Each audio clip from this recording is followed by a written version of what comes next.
ವಿಷ್ಣುವು ಶ್ರೀಕೃಷ್ಣನ ಅವತಾರವನ್ನೆತ್ತಿ ದುಷ್ಟ ಸಂಹಾರಗೈದ. ಯಾವುದೇ ಆಯುಧಗಳಿಲ್ಲದೆ ಕುರುಕ್ಷೇತ್ರ ಯುದ್ಧದಲ್ಲಿ ಮಾಧವ ಪಾಂಡವರಿಗೆ ಜಯ ತಂದುಕೊಟ್ಟ. ಯುದ್ಧ ಮಾಡಲು ನಿರಾಕರಿಸಿದ ಅರ್ಜುನನಿಗೆ ಗೀತೋಪದೇಶವನ್ನು ಮಾಡಿ ಮನಸ್ಸು ಬದಲಿಸಿದ ವಾಸುದೇವ.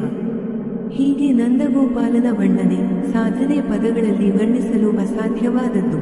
ಪರಬ್ರಹ್ಮ ಜಗನ್ನಾಥನು ಮನುಷ್ಯನು ಜೀವನದಲ್ಲಿ ಹೇಗೆ ಬದುಕಬೇಕು, ಎಂಥ ತತ್ವದರ್ಶಗಳನ್ನು ಪಾಲಿಸಬೇಕು, ಯಾವುದು ಸರಿ ಯಾವುದು ತಪ್ಪು ಎಂಬ ಜೀವನ ಸಾರವನ್ನು ಹೇಳಿದ್ದಾನೆ. ಮುರಾರಿ ಹೇಳಿರುವ ಜೀವನಾದರ್ಶಗಳು ನಮ್ಮ ಜೀವನಕ್ಕೆ ಸಾಕಷ್ಟು ಸಂದೇಶಗಳನ್ನು ನೀಡುತ್ತದೆ. ಇವುಗಳನ್ನು ಅಳವಡಿಸಿಕೊಳ್ಳುವುದು ಬಹಳ ಮುಖ್ಯವಾಗುತ್ತದೆ. ಗಿರಿಧರನ ಪ್ರೇರಣಾತ್ಮಕ ಪ್ರಮುಖ ಹೇಳಿಕೆಗಳನ್ನು ನಾವಿಲ್ಲಿ ನಿಮಗೆ ಹೇಳಲಿದ್ದೇವೆ. ಬದುಕಿನಲ್ಲಿ ಏನೇ ನಡೆದರೂ ಒಳ್ಳೆಯದೇ. ವರ್ತಮಾನದಲ್ಲಿ ಏನಾಗುತ್ತಿದೆಯೋ ಅದೆಲ್ಲವೂ ಉತ್ತಮವಾಗಿಯೇ ನಡೆಯುತ್ತಿದೆ. ಮುಂದೆ ಏನಾಗುವುದೋ ಅದು ಕೂಡ ಚೆನ್ನಾಗಿರುತ್ತದೆ. ಭವಿಷ್ಯದ ಬಗ್ಗೆ ಚಿಂತಿಸಬೇಡಿ, ವರ್ತಮಾನದಲ್ಲಿ ಜೀವಿಸಿ. ತನ್ನ ಮನಸ್ಸನ್ನು ಗೆದ್ದವನಿಗೆ ಮನಸ್ಸೇ ಅತ್ಯುತ್ತಮ ಸ್ನೇಹಿ. ಆದರೆ ಮನಸ್ಸನ್ನು ಗೆಲ್ಲುವಲ್ಲಿ ವಿಫಲವಾದವನಿಗೆ ಮನಸ್ಸೇ ಅತ್ಯಂತ ದೊಡ್ಡ ಶತ್ರು. ನಿಮ್ಮ ಗುರಿಯನ್ನು ಸಾಧಿಸುವಲ್ಲಿ ನೀವು ವಿಫಲವಾದರೆ ತಂತ್ರವನ್ನು ಬದಲಿಸಿ, ಗುರಿಯನ್ನಲ್ಲ. ನಿಮ್ಮ ಕೆಲಸವನ್ನು ನೀವು ನಿಷ್ಠೆ, ಪ್ರಾಮಾಣಿಕವಾಗಿ ಮಾಡಿ. ಅದರಿಂದ ಯಾವುದೇ ಪ್ರತಿಫಲವನ್ನು ನಿರೀಕ್ಷಿಸಬೇಡಿ.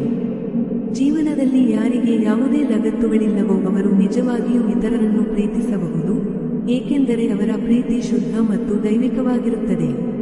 ನೀವು ಮಾಡಬೇಕಾದ ಎಲ್ಲವನ್ನೂ ಮಾಡಿ, ಆದರೆ ದುರಾಸೆಯಿಂದ ಅಲ್ಲ, ಅಹಂಕಾರದಿಂದ ಅಲ್ಲ, ಕಾಮದಿಂದ ಅಲ್ಲ, ಅಸೂಯೆಯಿಂದಲ್ಲ.